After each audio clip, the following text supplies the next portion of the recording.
على شاطئ المطبخ نظرت Yeah, دجاجة. boy. Oh shit, not good. لحم وريش مدندن.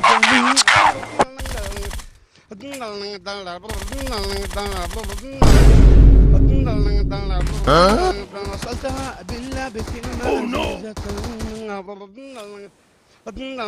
أرجوك يا دجاجة من فضلك تكلمي.